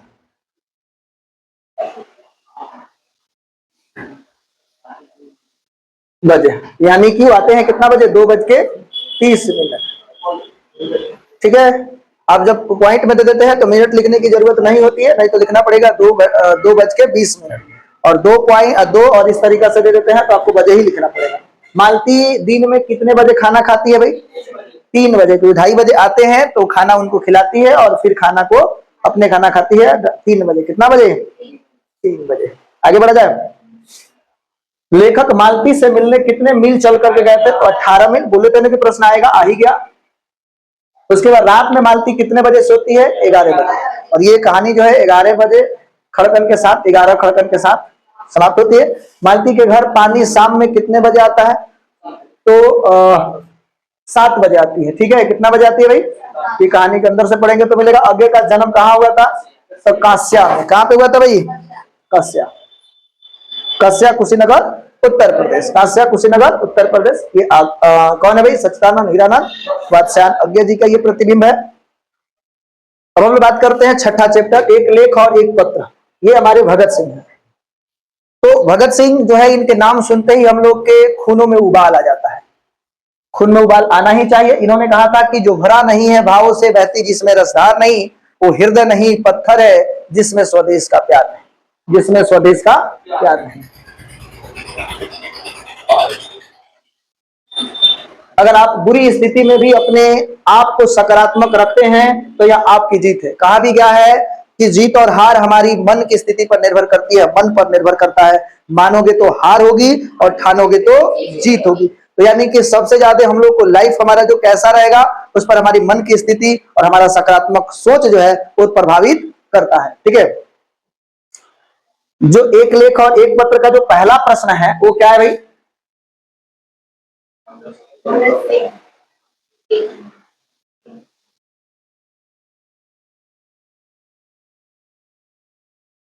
भगत सिंह का जन्म कब हुआ था? 28 सितंबर 1907 को। ऑप्शन नंबर बी सही है। और भगत सिंह को कब फांसी दी गई थी? 1931 को। ऑप्शन नंबर ए 7:33 पर लाहौर षड्यंत्र केस। भगत सिंह को किस केस में फांसी हुई थी? तो लाहौर षड्यंत्र केस में फांसी हुई थी उनको। भगत सिंह के माता पिता कौन थे? तो विद्यावती और किशन। विद्यावती जो है उनकी माँ है और किशन सिंह उनके पिता हैं। अजीत सिंह भगत सिंह के कौन है? तो चाचा जी हैं। अजीत सिंह भगत सिंह के चाचा जी। अजीत सिंह को किस जेल में रखा गया था? तो मांडले जेल में रखा गया था। ऑप्शन नंबर ए। उसके बाद कुलवीर सिंह और कुलतार सिंह भगत सिंह के कौन थे? तो भाई हैं। उसके बाद बात करते हैं हम लोग भगत सिंह बचपन में सबसे अधिक किससे प्रभावित थे? करतार सिंह सराभा। ऑप्शन नंबर ए जो है इन्हीं के तस्वीर लेकर के घुमा करते हैं। करतार सिंह सराभा को कब फांसी दी गई थी? तो 1915 में ही उनको फांसी दे दी गई थी। उसके बाद भगत सिंह के चाचा स्वर्ण सिंह की मौत कैसे हुई? तो जेल यातनाओं के में, जेल में बहुत अंग्रेजों ने सताया जिसकी वजह से जेल यातनाओं को झेलते झेलते उनकी मृत्यु हो गई। भगत सिंह का गांधी जी से मोहभंग कब हुआ था? 1922 में उनकी मोहभंग हो गई थी। भगत सिंह गांधी जी से मोहभंग कब किए थे? 1922। नौजवान सभा का गठन कब हुआ था? 1926 में किए थे। ठीक है, ये सब दिन तारीख वाला जो प्रश्न है इसको आप ध्यान रखोगे। केंद्रीय असेंबली में भगत सिंह ने कब बम फेंका था? तो 1929 में। ऑप्शन नंबर ए। उसके बाद चंद्रशेखर आजाद के साथ भगत सिंह ने किस दल का गठन किया था? हिंदुस्तान समाजवादी प्रजातांत्रिक। ऑप्शन नंबर प्रजातांत्रिक यही होगा। ठीक है, इसमें भी हिंदुस्तान हिंदुस्तान है तो इसलिए हिंदुस्तान समाजवादी प्रजातांत्रिक पार्टी का। उसके बाद अद्भुत समस्या के लेखक कौन है? भगत सिंह है। कौन है भाई? भगत सिंह। उसके बाद बात करते हैं, नेक्स्ट प्रश्न है भगत सिंह की रचनाएं कौन सी नहीं है?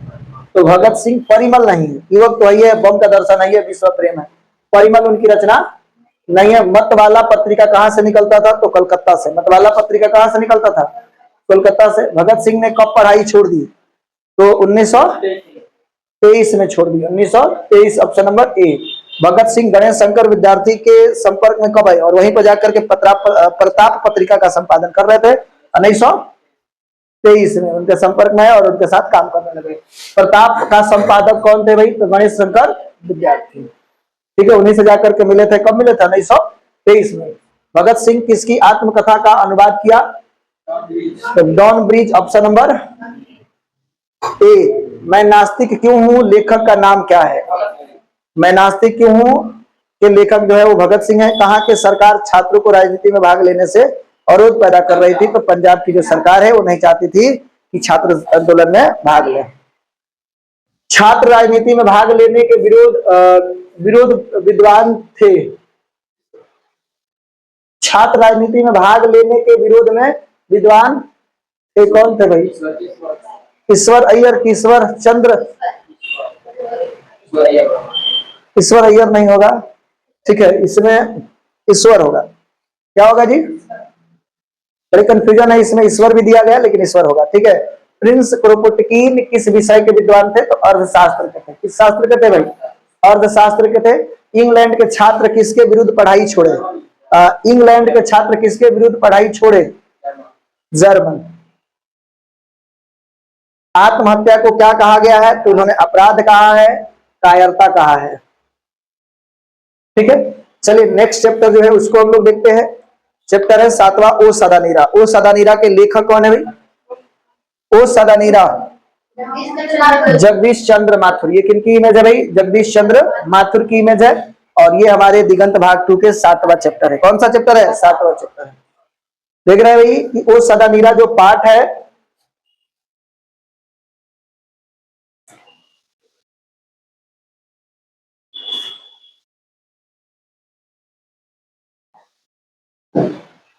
ओ सदा नीरा पाठ के लेखक कौन है? जगदीश चंद्र माथुर। ऑप्शन नंबर सी।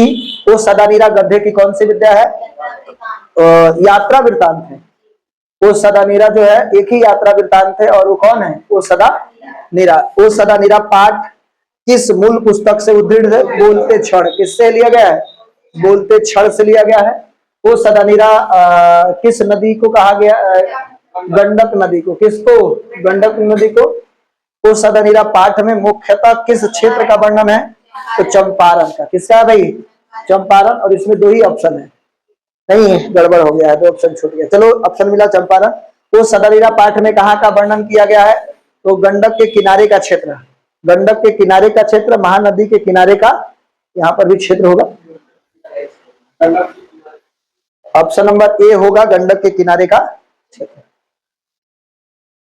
अब बात करते हैं, नेक्स्ट प्रश्न क्या है भाई? जगदीश चंद्र माथुर का जन्म कहाँ हुआ था? शाहजहांपुर। कहाँ पे भाई? शाहजहांपुर। Option number A. कौन सा आंसर सही है? ऑप्शन नंबर ए सही है। उसके बाद क्या है भाई? जगदीश चंद्र माथुर का जन्म 16 जुलाई 1917 को। ऑप्शन नंबर ए सही है। जगदीश चंद्र माथुर एक साहित्यकार के अतिरिक्त क्या थे भाई? जिला अधिकारी भी थे। Option number A. Jagdish Chandra Mathur की कौन सी रचनाएं नहीं है? रीढ़ की हड्डी, भोर का तारा, चारू मित्रा। पूर्णांक तो है। उसके बाद कितने वर्ष पूर्व बुद्ध उपदेश उपदेश थे? 25 वर्ष। ऑप्शन नंबर 2500 वर्ष। उसके बाद हरि सिंह देव किस वंश के राजा थे? तो कर्नाट वंश के। कर्नाट का होना चाहिए, ठीक है। तो इसमें क्या हो जाएगा?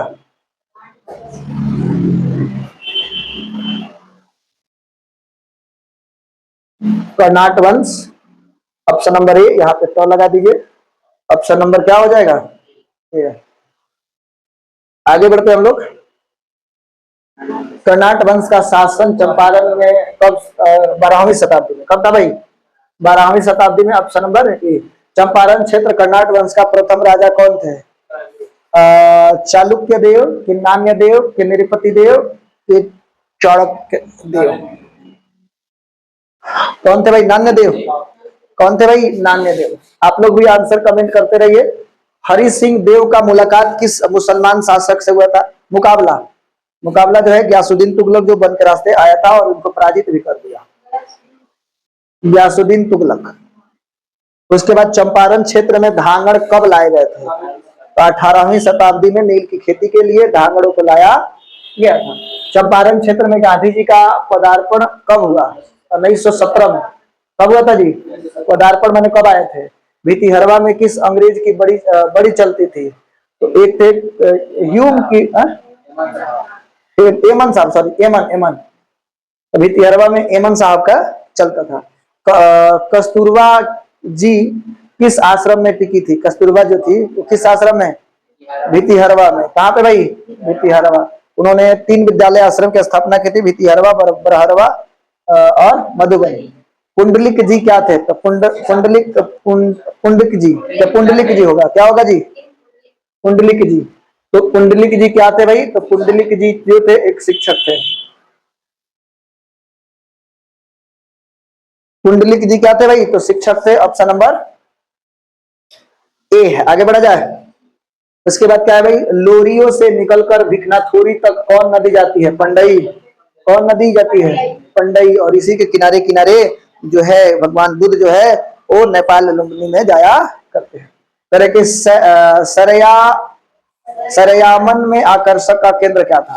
ताल, मंदिर, खेल का मैदान, पार्क। क्या था भाई? ताल। और ये गहरे जो चौवर होता है ना उसी को ताल कहा जाता है।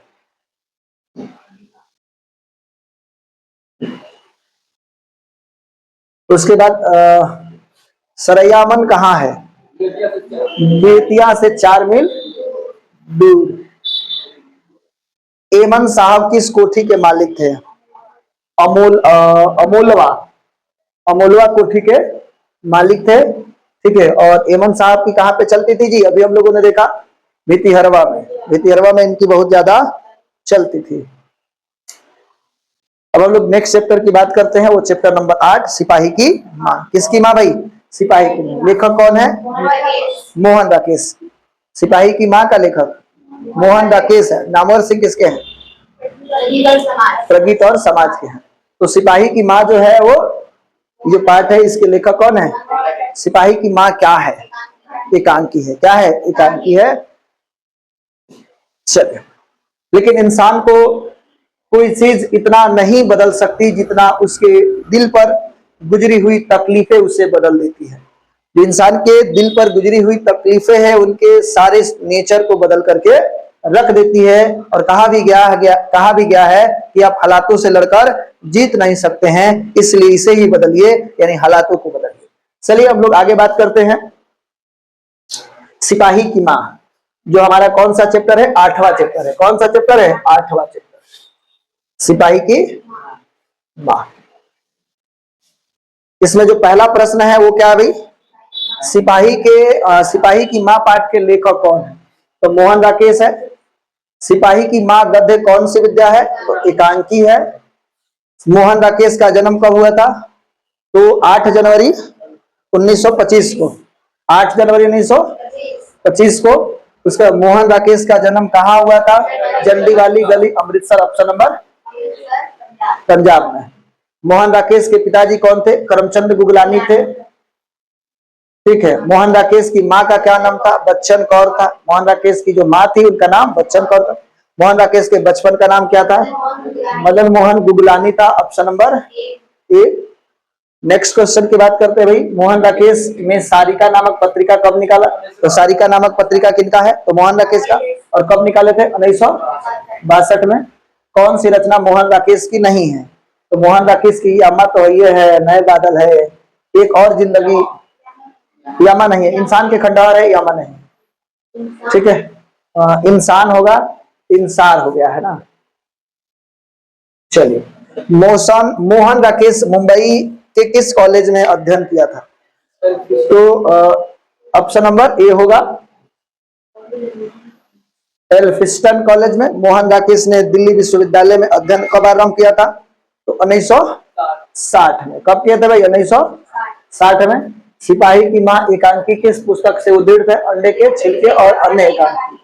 ठीक है, राइट है। आगे बढ़ा जाए। कर एक औरत का चेहरा के अनुवादक कौन है? वही है Mohan Rakesh. Option number C, right. मानक की माँ का क्या नाम है? बिस्नी। मानक की माँ का नाम बिस्नी और मानक के बहन का नाम मुन्नी।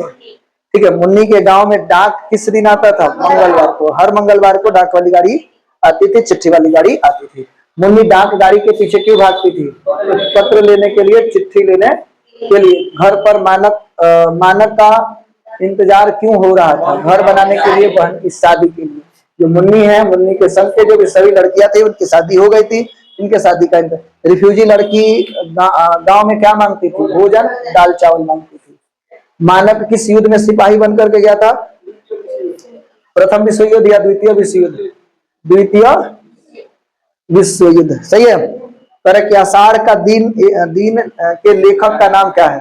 तो मोहन राकेश से आषाढ़ का दिन। उसके बाद कुंती बिस्नी के कौन है? तो कुंती बिस्नी के पड़ोसन है, पड़ोसी है। मुन्नी मानक के कौन है? तो मुन्नी मानक की बहन है। रिफ्यूजी कहां से भाग कर आई थी? तो बर्मा रंगून से आई थी। बर्मा या रंगून से आई थी। रिफ्यूजी लड़की कितने दिनों तक जंगली रास्ते से आई थी? 13 दिन जंगली रास्तों से चलते चलते आई थी। आगे बढ़ा जाए। तरह की फौज छोड़कर भागने वाले को क्या किया जाता था? गोली मार दी जाती थी, फौज छोड़ने नहीं दिया जाता था। मुन्नी कितने साल की हो गई थी? 14 वर्ष की। मुन्नी की आयु कितनी थी? मोहन राकेश की रचना अंतराल क्या है? तो अंतराल जो है उपन्यास है। अंतराल क्या है? उपन्यास है। मानक कलकत्ता से बर्मा कैसे गया? किससे गया भाई? जहाज से। उसके बाद हम लोग नेक्स्ट चैप्टर की बात करते हैं। 9 चैप्टर प्रगीत और समाज, जिसके लेखक हैं नामवर सिंह। नामवर सिंह का आप देख रहे हैं प्रतिबिंब इमेज देख रहे हैं। और इसमें हम लोग बहुत सारे बेहतरीन प्रश्न को कवर करने वाले हैं, और आज जो है हम लोग 9 चैप्टर तक अभी तक कवर कर चुके हैं। ठीक है, इसमें का जो पहला प्रश्न है वो क्या है भाई?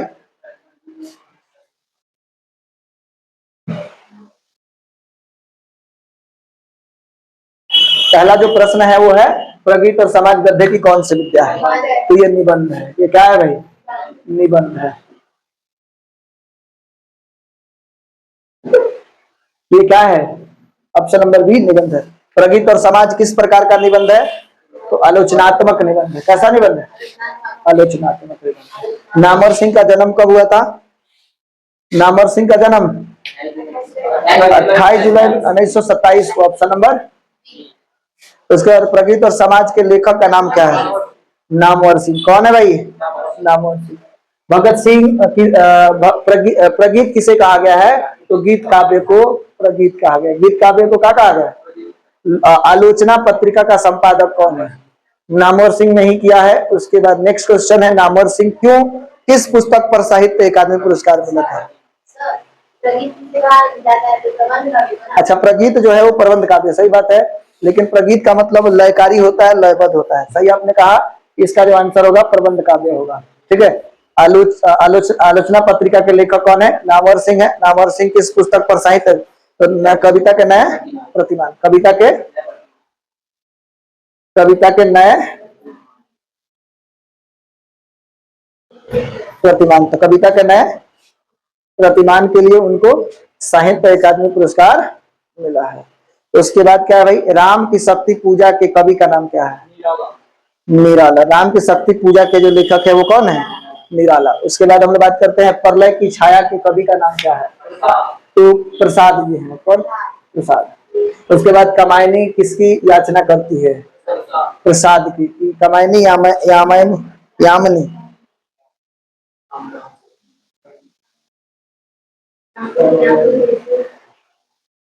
फिर प्रश्न को छोड़ दीजिए, तो सब तो पानी है, लेट हो गया है।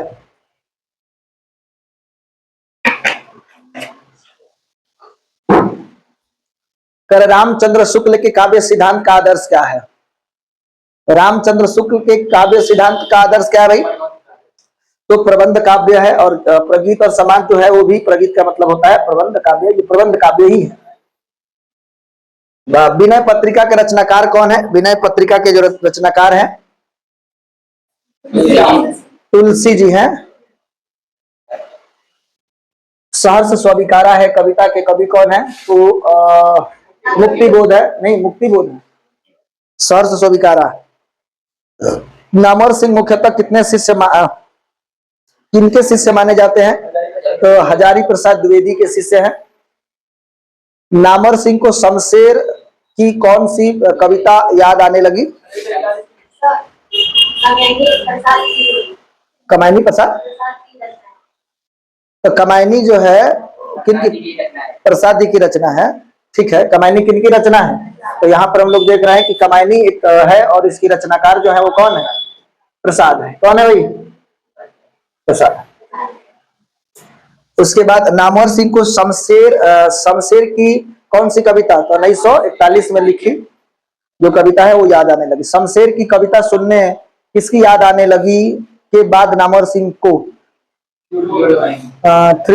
Theodore Adorno, option number A. आगे बढ़ा जाए। उसके बाद है त्रिलोचन ने ज्यादातर क्या लिखे हैं? तो सानेट लिखे हैं। क्या लिखे हैं? सानेट। तन गई रीढ़ के कवि का नाम क्या है? नागार्जुन है। कौन है भाई? नागार्जुन। एकांत संगीत किससे कहा गया है? प्रगीत को। किसको कहा गया है? प्रगीत को। कविता पर किसका दबाव तीव्र से महसूस किया जा रहा है? किसका भाई? तो कविता पर किसका? तो समाज का। उसके बाद उन जनपद का कवि हूँ काव्य संग्रह के कवि कौन है? तो त्रिलोचन, ऑप्शन नंबर। मैथिली शरण गुप्त कैसे कवि हैं? राष्ट्र कवि है ना जी, राष्ट्र कवि हैं। दिनकर जी भी राष्ट्र कवि हैं। अकेले कंठ की पुरस्कार किसे कहा गया है? प्रगीत को कहा गया है। एक साहित्यिक की डायरी के लेखक नाम क्या है? एक साहित्यिक की डायरी के लेखक का नाम क्या है? तो मुक्ति बोध है। आगे बढ़ा जाए। और 10वां चैप्टर जूठन, ये बहुत ही बेहतरीन चैप्टर है, समाज के बहुत सारे कमियों को दर्शाती है। इस कहानी को आप लोगों को पढ़ना चाहिए। ये आत्मकथा है। क्या भाई? आत्मकथा है, जो ओम प्रकाश वाल्मीकि जी अपने बारे में, यही ओम प्रकाश वाल्मीकि जी है। ये किरण बेदी की तरह लग रहा है ना जी। ओम प्रकाश वाल्मीकि जी है, थोड़ा सा यंग एज में ऐसे ही दिखते थे, बड़ी स्मार्ट है ना जी। चलिए आगे बढ़ते हैं। सफल हुआ है जो अपने दुश्मनों पर नहीं बल्कि अपनी इच्छाओं पर विजय पा लेता है। अगर जो व्यक्ति अपने दुश्मनों पर विजय प्राप्त कर लेता है, इच्छाओं पर विजय प्राप्त कर लेता है, तो समझ जाइए कि वो सफल है। ठीक है, तो आपको अपने इच्छाओं पर क्या करना चाहिए? विजय प्राप्त करना चाहिए, उसको नियंत्रित रखना चाहिए। हम लोग जो हमारा जो चैप्टर है 10वां, उसका नाम क्या है भाई? जूठन। इसको हम लोग पढ़ने वाले हैं।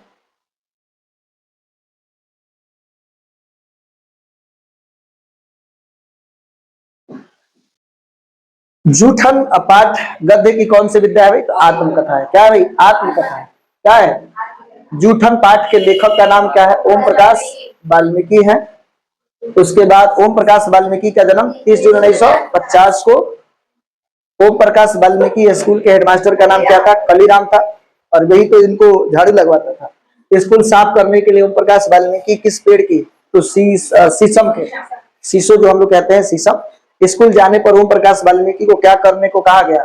सफाई करने के लिए। और प्रत्येक दिन उनको, ओम प्रकाश वाल्मीकि किस दिन कक्षा में गया?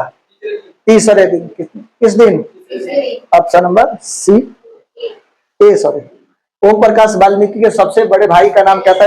जनेसर। Option number C. जसवीर और जनेसर लेखक के कौन थे?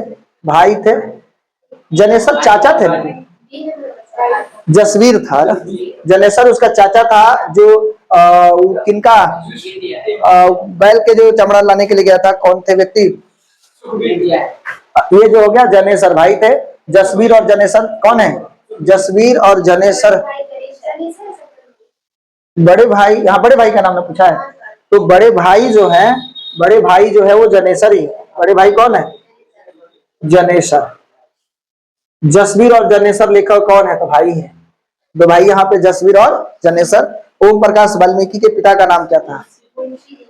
ओम प्रकाश को पिताजी किस नाम से बुलाते थे? सही है, तो उनको ओम प्रकाश जी को उनके जो पिताजी है मुंशी जी कह करके बुलाते हैं। ओम प्रकाश वाल्मीकि के पिता की आवाज सुनकर शिक्षकों ने क्या किया? बाहर निकल गए। और बताबती शुरू हो गई थी जब वो झाड़ू लगा रहे थे, उनको देखे। कलीराम ने लेखक के पिता को क्या किया? गाली दिया और धमकाया भी। गाली देकर धमकाया, धमकाया। ऑप्शन नंबर ए। लेखक के परिवार के लोग कितने तंगाओं के घर काम करते थे? 8 से 10 तंगाओं के यहाँ क्या करते थे? काम करते थे। मवेशियों के दलान की साफ सफाई कब ज्यादा कष्टदायक हो जाती थी? सर्दी के दिन में। कब? सही बात है, गर्मी में तो कोई दिक्कत नहीं है, सर्दी में दिक्कत है। मवेशियों का दलान साफ करने के एवज में प्रति मवेशी क्या मिलता था? 2 सेर अनाज। अच्छा, 2-3 सेर अनाज मिलता था, 2 सेर। उसके बाद मवेशियों का दलान साफ करने के एवज में मजदूरी कैसे मिलती थी? मासिक मिलती थी। अच्छा, 1 वर्ष में 2 सेर अनाज? बाप रे।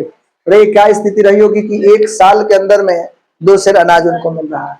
शादी विवाह के अवसर पर चूहड़ों को खाने को क्या दिया जाता था? जूठन। बड़ी उस समय की स्थिति थी कि जो लोग जूठा छोड़ते थे, उसके चूहड़े लोग क्या करते थे? उठा करके लाते थे। जो हम लोग पात्र में फेंक देते हैं, उसी चीज को उठा करके लाते थे। जो खाए और बच गया उसको सुखा करके फिर बाद में खाना होता था, तो पानी में फुला फुला करके खाया करते थे। इस तरीका का जिंदगी जीते थे। ओम प्रकाश वाल्मीकि के आवास पर कौन आया था? सुरेंद्र सिंह। कौन आया था भाई? सुरेंद्र सिंह आया था। तो मरे हुए पशुओं की खाल कहाँ बिकती थी? मुजफ्फरनगर में बिकती थी। कितने रुपए में बिकती थी? 20 से 25। लेखक किसके पशु का खाल? तो वही तो ब्रह्मदेव के बैल जो मरा था उसी को। ओम प्रकाश वाल्मीकि ने कहा से एमए किया था? श्रीनगर विश्व। ऑप्शन नंबर सी। ओके, आगे बढ़ा जाए। कह रहा है कि ओम प्रकाश ने महाराष्ट्र में किस नाट्यशाला की स्थापना की? तो मेघदूतम। किसकी भाई? मेघदूतम। ओम प्रकाश वाल्मीकि का जन्म हुआ था, तो Om Prakash Barla, Muzaffarnagar, Uttar Pradesh. Option number B. उसके बाद ओम प्रकाश वाल्मीकि के कौन सम्मान नहीं मिला? साहित्य कौन सा सम्मान नहीं मिला? अम्बेडकर राष्ट्रीय पुरस्कार, जयश्री सम्मान, परिवेश सम्मान मिला है, साहित्य अकादमी पुरस्कार नहीं मिला है। तो ओम प्रकाश वाल्मीकि की रचना कौन सी नहीं है? तो सलाम तो है, ये ग्राम्य नहीं है। ऑप्शन नंबर, दलित साहित्य का सौंदर्य शास्त्र के लेखक कौन है? ओम प्रकाश वाल्मीकि। ऑप्शन नंबर सी है। ओम प्रकाश वाल्मीकि किस विभाग के अधिकारी थे? रक्षा मंत्रालय। ओके। उसके बाद नेक्स्ट है, ओम प्रकाश वाल्मीकि के माता पिता का नाम क्या था? माता जो है मकुंदी देवी, और पिता जो थे वो छोटन लाल थे। कौन लाल थे? छोटन लाल थे। उसके बाद हम लोग 11 नंबर जो चैप्टर है, हंसते हुए मेरा अकेलापन, जिसके लेखक कौन है? मलयज है। ठीक है। और मलयज जी का पूरा नाम क्या है? भरत सिंह, भरत जी श्रीवास्तव या भरत श्रीवास्तव। और इसके इंपॉर्टेंट प्रश्नों को हम लोग देखने वाले हैं। इसमें जो पहला प्रश्न है उसको हम लोग देखते हैं। आप सब आंसर कमेंट करके जरूर बताइए।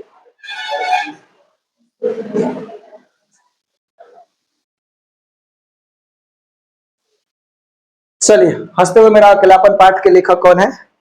मलयज जी हैं। ऑप्शन नंबर डी, हंसते हुए मेरा अकेलापन पाठ कौन सी रचना? तो ये क्या है भाई? डायरी है। मलयज जी जो है डायरी को मन का कूड़ा कहा था। ठीक है। मलयज का जन्म कब हुआ था? 1935 में हुआ था। मलयज का निधन कब हुआ था? 26 अप्रैल 1982। उसके बाद क्या है भाई? मलयज का जन्म महुई, आजमगढ़, उत्तर प्रदेश। ऑप्शन नंबर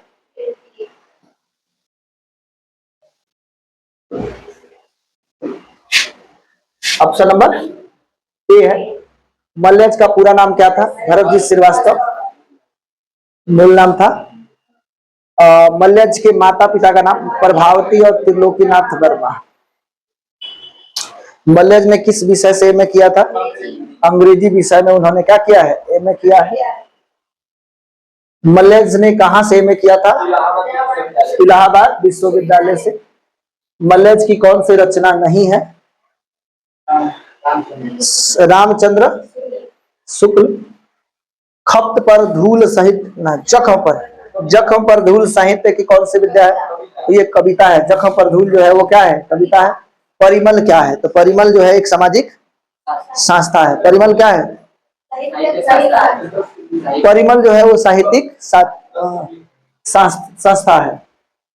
तो उसके बाद मलयज के डायरी लिखना कब प्रारंभ किए थे? तो जब वो कितने वर्ष के थे? 10 कभी होगा। संवाद और एक लाभ, वही तो हम कह रहे हैं। ये मलयज की कौन सी रचना? कविता लिखे, कमायनी नहीं लिखे। रामचंद्र। ऑप्शन नंबर कौन सा होगा? ऑप्शन नंबर, यानी हम लोग देख रहे हैं कि मलयज की कौन सी रचना नहीं है, तो कमायनी एक पुनर्विचार है। यहाँ पर देख लेंगे। उसके बाद क्या है भाई? मलयज की डायरी लिखना कब, किस वर्ष के थे तब लिखना शुरू किए थे? 16 वर्ष के थे तभी से डायरी लिखना शुरू कर दिए थे। मलयज कितने वर्षों तक डायरी लिखे थे? 32 की 34, 32 वर्षों तक। प्रथम डायरी कब और कहां से लिखी गई थी? रानी खेत, जुलाई 1956। ठीक है। उसके बाद है नेक्स्ट प्रश्न देखते हैं भाई। दूसरी डायरी कब लिखे उन्होंने? 18 जून 1957 से। तीसरी डायरी कब लिखे? कौन सा? 4 जुलाई 1962। चौथी डायरी, तीसरी डायरी, ठीक है। चौथी डायरी 5 जुलाई 1900, 4 जुलाई है, ठीक है ना। तीसरी डायरी 62 है, 62 लिख रहा है। चलिए, उसके बाद है पांचवी डायरी कब और कहां से लिखी गई? 8 जुलाई 1900। छठी डायरी कब लिखे थे? कहां से लिखे थे? सातवीं डायरी 10 मार्च 1900, 10 मई। सातवीं डायरी की बात कर रहे हैं। आठवीं डायरी जो है 11 जून 1978। आगे बढ़ा जाए। अब हम लोग बात करते हैं नौवीं डायरी। 20 जून 1900। ये बड़ी मुश्किल है, इसको याद करना। कब डायरी कौन सा लिखे थे, दिन तारीख वाला जो प्रश्न है। ठीक है, 10वीं डायरी कब लिखे थे? 1978। उसके बाद है 11वीं डायरी 80, 25 जुलाई 1980। 12वीं डायरी कब लिखे थे? 1981 को। यानी कितने वर्षों तक लिखे थे? 32 वर्षों तक डायरी लिखे। और कम नहीं समय है, 32 वर्षों तक डायरी लिखे। यथार्थ के लेन देन का नाम क्या है? संसार। यथार्थ के लेन देन का नाम क्या है?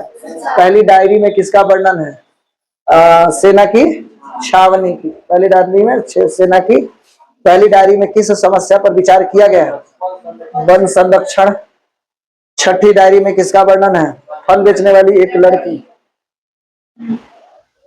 फल बेचने वाली एक लड़की। नेक्स्ट प्रश्न जो है, चलिए इसमें हम लोगों ने देखा टोटल जो है 30 प्रश्न है। नेक्स्ट चैप्टर जो है तिरिच, ये बहुत ही इंपॉर्टेंट चैप्टर है और इससे प्रश्न आते भी हैं बोर्ड एग्जाम में। और अभी तक हम लोगों ने 11 चैप्टर कंप्लीट कर लिया है, मात्र अब 2 चैप्टर है। अब बने रहिए और उस पर आप कमेंट जरूर कीजिए, ठीक है।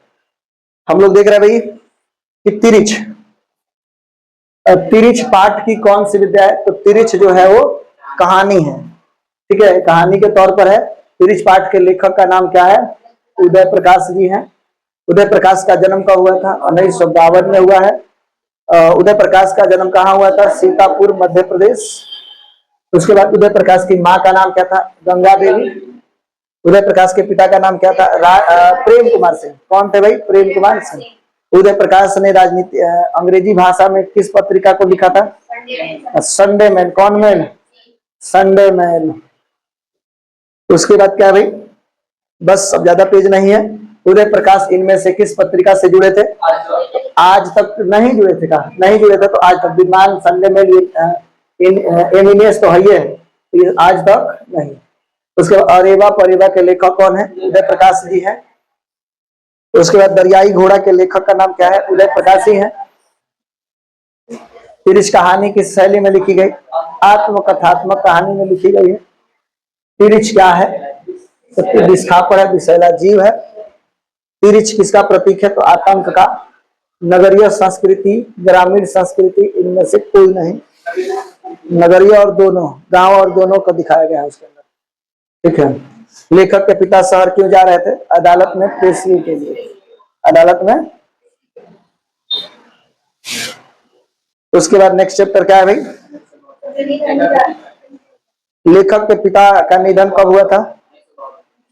1972। आगे बढ़ा जाए। लेखक के पिता कितने साल के थे? तो 55 साल के। 55 और 55 याद आ रहा है? बोले थे हम, जो अगला वीडियो हमने बात किया था उसमें पूरा फुल एक्सप्लेनेशन के साथ बात हुई है। अगर वो वीडियो नहीं देखा है तो वो वीडियो इस वीडियो के डिस्क्रिप्शन में मिल जाएगा। पिताजी ने लेखक को शहर के डाक पंत के पास क्यों भेजा? सॉरी, डॉक्टर पंत के पास पैसा लाने के लिए। क्या बोले थे? पैसा के लिए। तिरिच काटने के बाद क्या होता है? तिरिच काटने के बाद क्या करता है? तो पेशाब में लेटता, पानी पीता, नदी में, पेशाब में लूटता है। उसके बाद लेखक को सपने में क्या करने की आदत है? चलने की, बोलने की? बोलने की। बहुत सारे लोग को सपने में चलने की भी आदत होती है, उठ के चलना शुरू कर देंगे। लेखक के पिता शहर कैसे गए थे? तो ट्रैक्टर से गए थे। किससे गए थे? चांदनी रात की ओस और शीत में क्या फर्क है? अमृत। लेखक के पिता ने क्यों काढ़ा पिया? तिरिच के जहर को कम करने, उतारने के लिए। शहर में लेखक के पिता किस बैंक में गए थे? स्टेट बैंक में गए थे, ठीक है। आगे बढ़ा जाए। बैंक के कैशियर का नाम क्या था? अग्निहोत्री नाम था। क्या नाम था बैंक के कैशियर का? नाम अग्निहोत्री है ना था जी। जादुई यथार्थ की कहानी किसे कहा गया है? तो तिरिच को ही जादुई यथार्थ की। और मील की पत्थर, हिंदी के विकास में मील की पत्थर कौन सी कहानी है? किसने कहा था? सूबेदारनी ने कहा था, ठीक है। हम लोगों ने देखा ये भाई साहब कौन है? यही है हमारे उदय प्रकाश जी का इमेज। नहीं, स्मार्ट लग रहा है ना जी। अब हम लोग लास्ट चैप्टर पहुंच गए हैं, अब इसको खत्म करेंगे, ठीक है। तो चलिए हम लोग बिहार बोर्ड के जो क्लास 12 हिंदी के दिगंत भाग 2 जो भी बच्चे 2025 में एग्जाम देने वाले हैं उनके लिए बहुत ही महत्वपूर्ण है, ठीक है।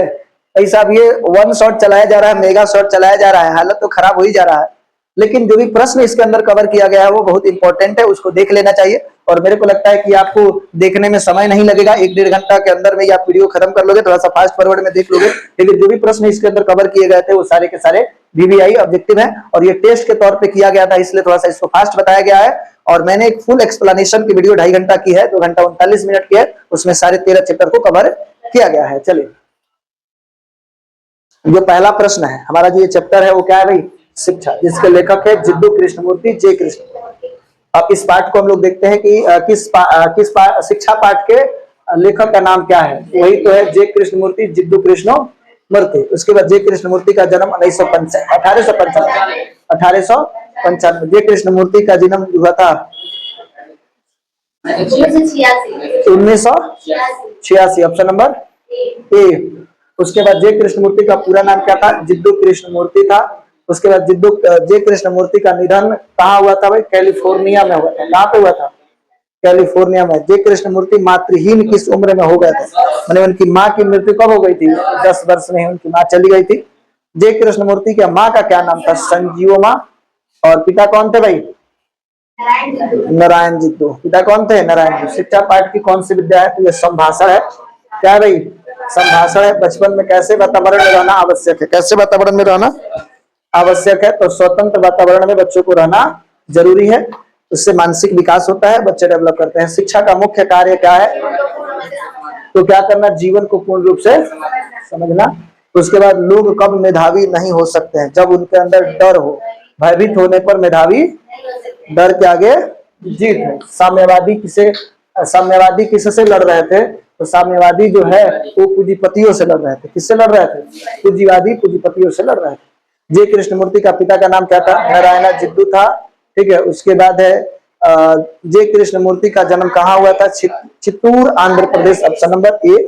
ठीक है। उसके बाद हम लोग बात करते हैं, एक और प्रश्न है, जे कृष्णमूर्ति प्रायः क्या करते थे? तो बोलते थे, स्पीकर थे। ठीक है, वक्ता थे। उसके बाद क्या है? नेक्स्ट प्रश्न जो है, द ओनली रिवोल्यूशन के लेखक का नाम क्या है? तो वही है भाई जे कृष्णमूर्ति, जिद्दू कृष्णमूर्ति। यहाँ प्रत्येक व्यक्ति क्या कर रहा है? तो समर्थन में खड़ा है कि विरोध में खड़ा है? हर व्यक्ति एक दूसरे के विरोध में खड़ा हुआ है। क्रांति करना, सीखना और प्रेम करना तीनों क्या है? अलग अलग प्रतिक्रियाएं नहीं है कि है?